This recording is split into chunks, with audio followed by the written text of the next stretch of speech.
Welcome in Tilco Advisors. We empower construction material manufacturers with cutting-edge digital solutions. And now, welcome to our podcast, where we share insights from the world of smart construction technologies.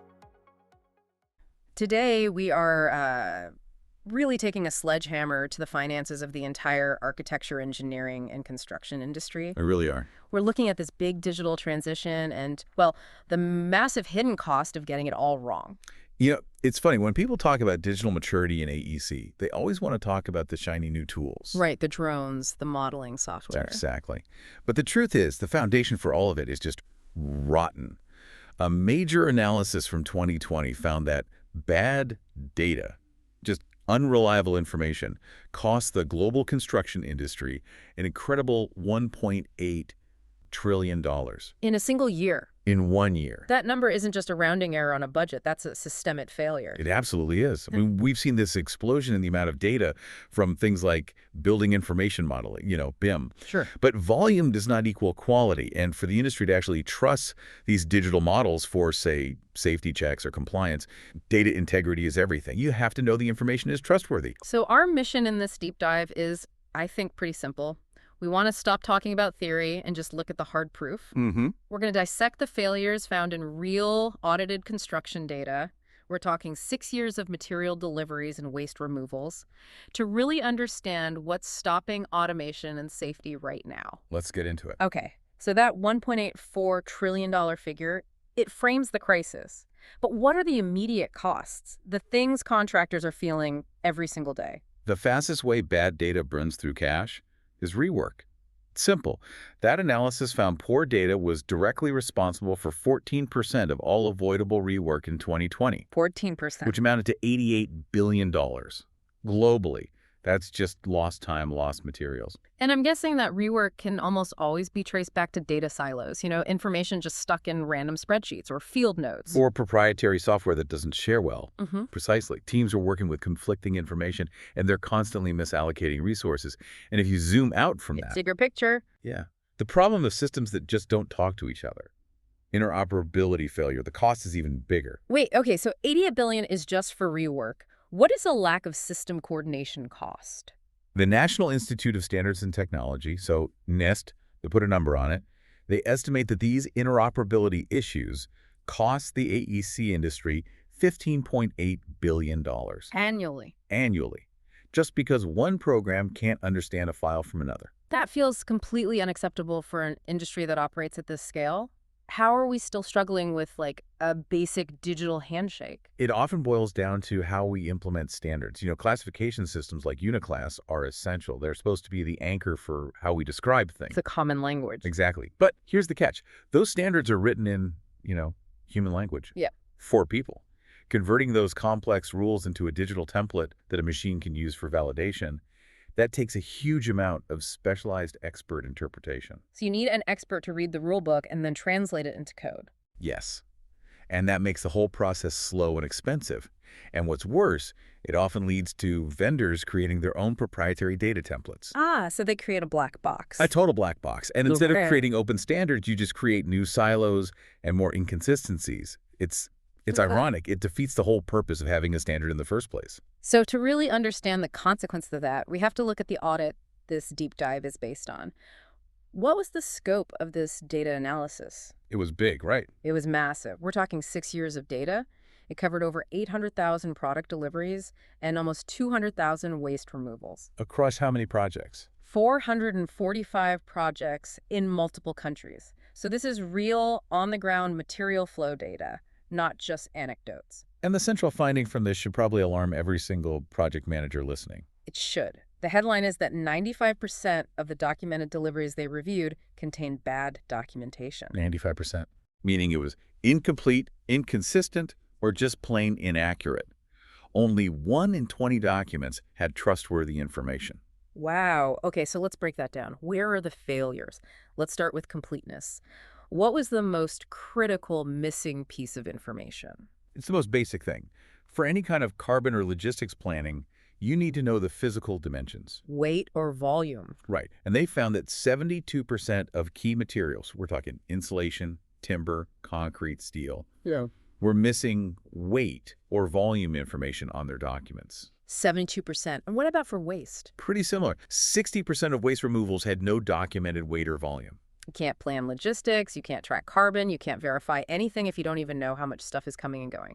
Which brings us to the next principle, value. Right. If the data is incomplete, how much of it is actually useful? And the answer is? Very little. Only 34% of the materials data could actually be used to calculate product stage carbon emissions. That's what's known as modules A1 to A3 of a whole life carbon assessment. So 2/3 of the data being collected for climate reporting is functionally worthless? It's just noise. It means any net zero commitment, any fancy certification like BREEAM or LEED, it's all based on guesswork, not reality. Okay, what about consistency and uniqueness? This is where things get messy, right? This is where you see the chaos. In supplier naming conventions, for example, the audit initially logged 12,814 different company names, Okay. but after they standardized them, there were only about 6,900 unique companies. And 85% inflation in the database just from typos and variations like corp versus corporation? Yep, Acme Steel Corp, Acme Steel Corporation, Acme Steel. It paralyzes any kind of efficient tracking. And finally, you have availability. How quickly can you get the data? And is it structured? They noted that about 80% of contractors didn't have a structured way of tracking deliveries. They were just relying on spend data. Which is always weeks or months late? Exactly. The average time lag for waste data was often a month or more. Real-time site management. Impossible. So when you have 95% bad data, the consequences, they have to go way beyond just budget overruns. Oh, they do. Poor data quality is a direct line to catastrophic risk. Now we're talking about safety. We're talking about life or death stuff. Absolutely. If your material data is wrong or it's missing, you cannot assure safety standards. And this isn't hypothetical. I mean, you look at a disaster like the Grenfell Tower fire. Of course. A huge part of that tragedy was the failure of information. The data about the materials used in that building wasn't transparent. It wasn't available. High-quality, verified data is absolutely fundamental to proving that a structure is safe. And regulators are cracking down on this. In the UK, you now have the Building Safety Act, which mandates this golden thread of information. The golden thread. It's a verifiable digital audit trail that has to be kept for the building's entire life cycle. If your data is 95% incomplete, You're fundamentally non-compliant. you're not even close. And on the financial penalty side, I mean, the audit of just the waste documentation found massive potential fines. How much are we talking? Just from things like missing European waste catalog codes or facility permits, invalid data, they calculated over £2.1 million in potential regulatory fines. Just in the sample they reviewed. Just in that sample. So this bad documentation, it isn't just an internal problem. It creates immediate, serious legal exposure. And that exposure doesn't end when the project is handed over, does it? It extends for years because of latent defects. That's the critical thing to understand. In construction litigation, the burden of proof is intense.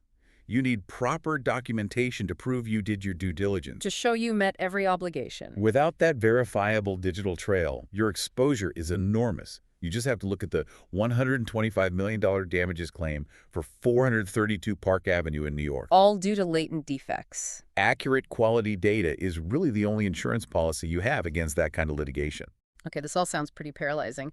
A nearly $2 trillion problem, 95% bad documentation. But this is where it gets really interesting. The audit suggests the fix isn't some decade-long transformation. The report claims 4 simple procedural steps could solve up to 95% of the data completeness problems. And that's the beautiful simplicity of it. It's not about some futuristic technology. It's about basic data discipline. If the supply chain just adopts these 4 rules, quality jumps almost overnight. So what are they? Okay, 1, always include descriptive product names. That allows for correct classification. 2, include the weight or volume for all materials. That's the biggest missing piece. And number 3? 3, include detailed address information for both dispatch and delivery. You need that to calculate transport emissions accurately. And the last one? And 4, include the key regulatory data, those EWC codes, the facility permits, the stuff that gets you fined. These aren't really technical hurdles. They're procedural gaps. But even with the best process, people will make mistakes. There will be gaps. And that's where technology has to step in and actively repair the data. It has to. Yeah. Digital solutions are essential because they automate the cleaning and checking that humans are, frankly, bad at. Take gap filling. Okay. If a delivery note is missing weight data, technology can use global data sets to interpolate to estimate that missing value based on the product. One solution they tested was able to gap fill weight data for 62% of waste removals. So it's instantly turning unusable data into something valuable. Instantly, creating value from noise. And think about the chaos of consistency. Messy supplier names? Automated checks can standardize those names immediately. The tech they analyzed reduced name variation by 46%. It basically eliminated that 85% bloat in the supplier list we talked about. And finally, fixing availability. Turning that month-long data lag into something you can actually use. Right.